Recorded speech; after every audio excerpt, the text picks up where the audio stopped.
Darling. Look at all the baby stuff. Which one shall we get? Both. Just get both. かわいいな。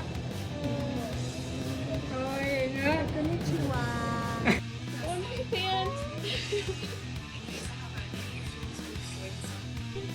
Wake up, America. This is a baby/nursing room in the mall in Japan.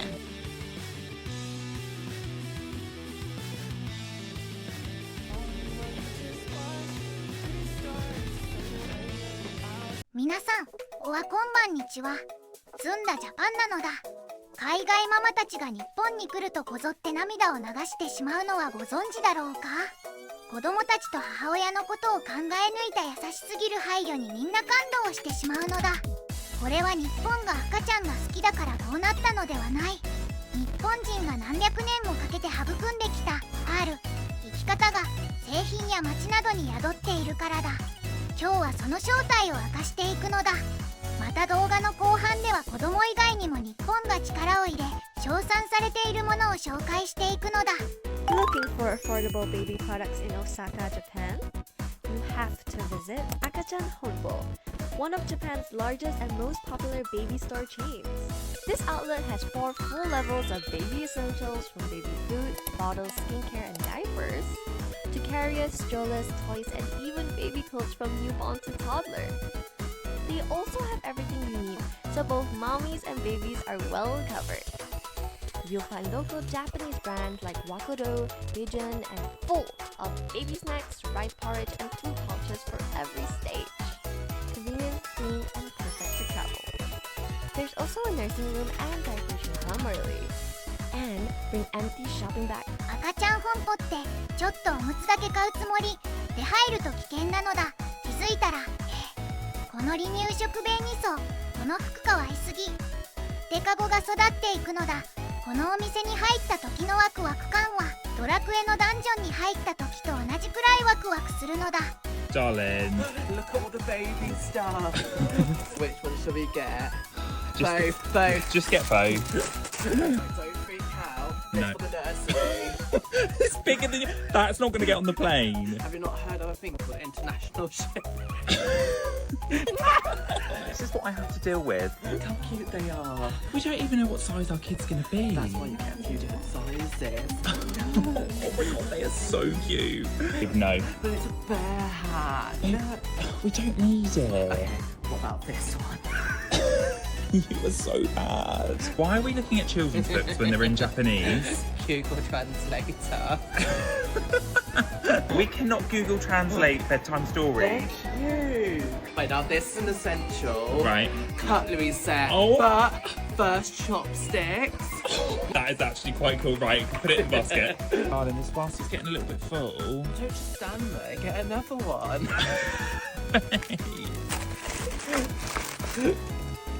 日本のベビー用品売り場って可愛すぎて理性が消える場所なんだよね。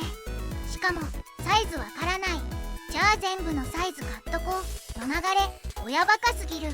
あとクマ耳帽子は反則。あれ見た瞬間必要ないより可愛いが絶対勝つ。最後のカゴいっぱいならもう1個持てばは天才すぎるのだ。 My daughter's doing it again, greeting everyone at 7 a.m. on train.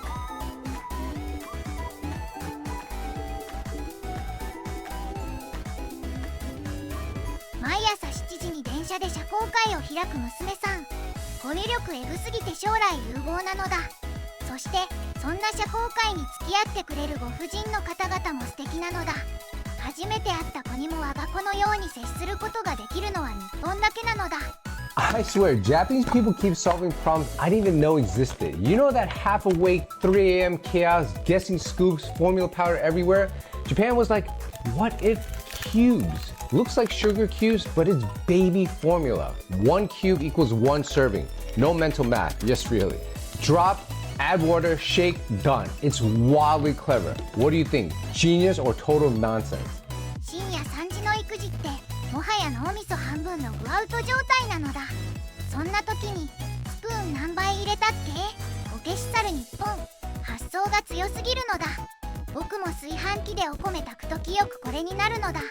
しかもこれ寝不足の親はミスする前提。のだ。こういう超ハイテクじゃなく毎日の小さい地獄を静かに消してくる発明、日本っぽくて好きなのだ。 Wake up, America. This is a baby slash nursing room in the mall in Japan. They had an area where kids and parents could get drinks. This is where you could feed your baby slash toddlers.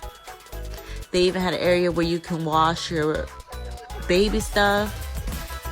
This is where you can get hot water for your bottles. You could even measure your baby and weigh your baby in this room. They had a nursing area just for moms, but to the right they had a nursing area where fathers could also go in with the mothers. This was a little play sitting area for toddlers. And then finally they had an area to change the diapers, of course. Very clean and smart. 日本って赤ちゃんに優しいというより、育児してる人が少しでも楽になるように設計されてる感じがするのだ。あと日本のママ向け設備、清潔すぎて僕なら余裕で住めちゃうのだ。日本のベビー用品はそのかゆいところに手が届くと評価される優れた機能性と高い品質が海外の SNS で神レベルと絶賛されているのだ。だけど日本に来た外国人たちは気づいてしまうのだ。自分たちが感動したのは製品でも施設でもない、その奥に流れている日本人のある感覚だったのだと。 So last week my son was pretty sick and I went to the doctor and they gave me the description for the medicine and I went to the pharmacy and I got it, and then after 2 days his fever didn't go down and he was still really unwell, so I went back there to the doctor just to get checked because I wanted to make sure he's fine. And then they sent me to the pharmacy again with a new medicine, and I always have the same lady there and she speaks a little bit English, and the Japanese medical terms are really difficult, I don't understand most of it. And then she tried to explain me something about how it works, and then I really didn't understand, and then we tried Google Translate, and at the end I was fine because I trust them, and then I know this medicine because he used to take it before already. But this morning I got a letter from this medicine from this pharmacy, and it's so good, and I'm on the pharmacy, blah blah, and I explained this medicine and I sent it this letter because I want to explain you in detail but I couldn't explain you there, and then she explained me everything, and I think I can provide you more information. And if you have any questions or concerns about medication, please don't hesitate to reach out to me, and all our staff is there to help. And then she also wrote special note in Japanese, in case I made you feel uneasy or worried, I'm sorry, but it's so cute. I wasn't concerned at all, and I don't know, this makes me appreciate these small things makes life worth it, that's too cheesy, but I don't know, this makes me so happy and I feel so loved, and I feel like they're really well taken care of here, even though I struggle with the language, they go out of the way to make me feel comfortable, even though I should be the one learning the English, the Japanese, not them. That's all I wanted to say. こういうのってマニュアル対応じゃなくて、相手にちゃんと安心してほしいって気持ちが伝わるから心に残るんだと思う。しかもわざわざ後から手紙まで送ってくれるの本当に丁寧なのだ。日本ってこういう小さな気遣いを自然にやってくれる人が多くて、それが居心地の良さにつながってるのだ。Something that blew me away about Tokyo Disneyland is the stroller situation, and it's not just because it's incredibly organized. I mean, they literally have parking spaces on the ground so that you know exactly where to put your stroller so that it's out of the way and in a designated area while you're on the rides. But what really amazed me, I think, is a testament to the Japanese culture where people respect each other and each other's belongings. And what I mean by that is if you look closely at this video, almost every single stroller has their stuff on it. It felt so normal and safe to leave your belongings in the stroller, even things that you bought at the Disney shop, because other people were doing it too. And after living in California for a number of years, this is something I would never do at the main Disneyland. ディズニーみたいに人が多い場所で普通に荷物を置いたままで離れることができるのは日本だけなのだ。もちろん絶対安全とは言えないけど、周りも同じようにしてるっていう安心感があるの。日本独特の空気感だよね。あとベビーカー置き場の整理っぷり、さすが日本すぎるのだ。Here's another great thing about Japan. Getting sick in a foreign country is never fun. You really begin to learn the ins and outs of the system when you get sick. You gotta go to the hospital.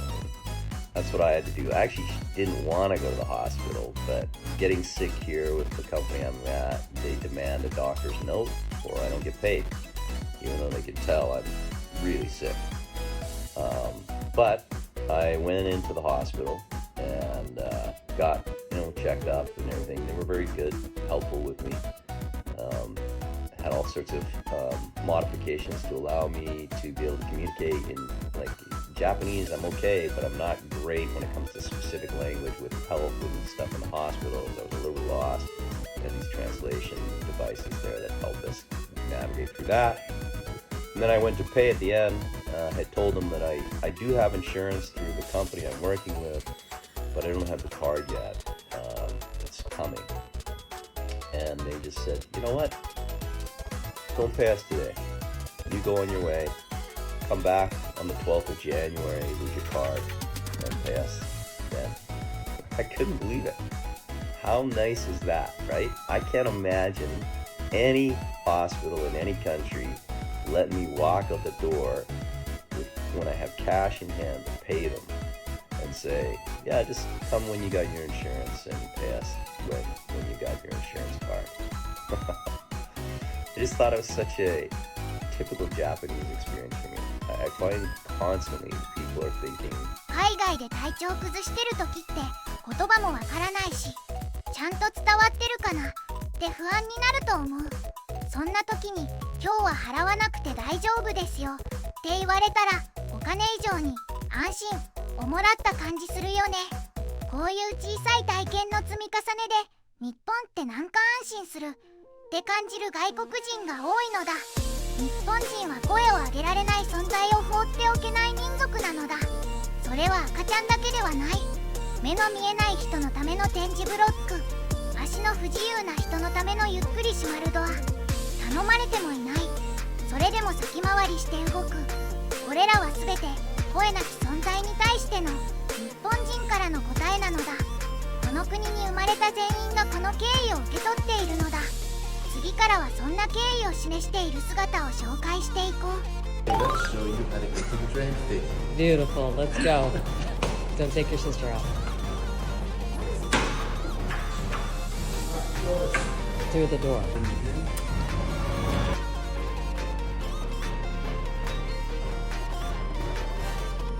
Hey, Brennan. And the crosswalk thing sounds like it's a... Yes. Okay, so now how do you know you're at the intersection? And back up. Beat rail. Yep, beat rail. So see how there's the long grooves and then there's the bumps right in front of the intersection? That's to help you differentiate when you get to the intersection, so you want to stand behind the bumps. Something that I noticed here is that the long skinny foot rail goes all the way across the intersection, which is really helpful. Okay, and then there's the auditory component too.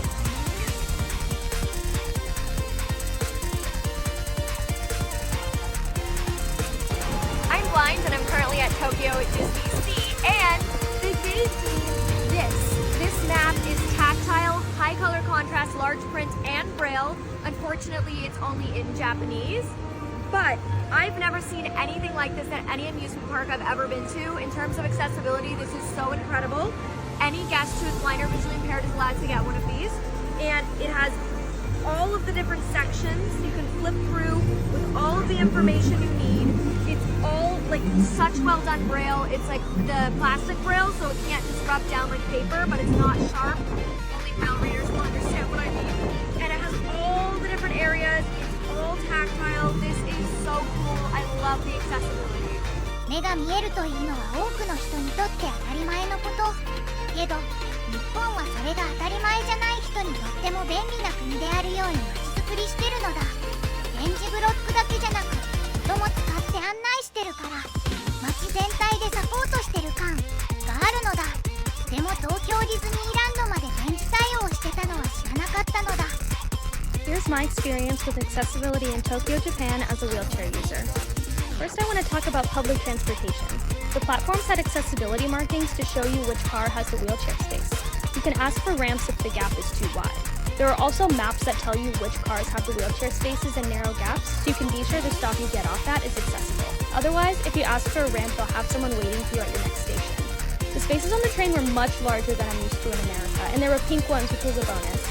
Online maps were also great tools for details on accessibility at each station. The bullet trains were also super easy to navigate and had so many wheelchair spots. You can pull your chair up next to your row and then transfer onto the seats if you want, so you can still experience views like this. As for navigating the city, there were tons of barrier-free maps around that showed you where elevators and accessible bathrooms were, as well as accessible routes to exits. I recommend pausing and reading these signs because they were really cool to see. They highlight reasons people may use the accessible bathroom, which side of the elevator will open on each floor, and reminders to give priority to those that need the elevator most. I was waiting for an elevator and like 6 people got up when they saw me waiting, which I have never experienced in America. I also got to experience an escalator that turned into a lift, which was scary but also the coolest thing ever. I didn't know this was an option. There are also many accessible bathrooms in stations, parks, and even on the trains. I live in Boston and I pretty much never use the bathroom in public because there are never any accessible ones. They had features that are unfortunately rare in American bathrooms, like adult changing tables, ostomy stations, emergency cords, automatic doors, and many types of transfer bars. I had a super easy time navigating the elevators because in addition to the main buttons, there were also low buttons on the side of each elevator. I cannot tell you how many times I've been stuck on elevators because I can't reach the buttons. They even had a pad to avoid static shock. I'm not visually impaired, but I noticed tactile paths everywhere in Tokyo. They honestly made it easier for me to navigate because I could follow them to elevators and ramps. Exploring the city itself was a really lovely experience, and I found the locals to be very helpful and kind. When my wheelchair got stuck a couple times, people would immediately flock to help me. I found it easy to navigate even as an English speaker, though I do see it being difficult for those with food restrictions to navigate that without speaking any Japanese. With Tokyo being so dense, there was a lot of upstairs shops and tight restaurants that I couldn't access, but it definitely wasn't worse than America. I did see lots of disabled people, which made me really happy. I went to Kyoto and Osaka, but my time in Osaka was really short, so I won't speak on that, but I did find Kyoto pretty inaccessible. This trip was life-changing for me and happened when I needed it most. I deserve this experience all the time, and I cannot wait to be back. Feel free to ask any questions. Love you, bye!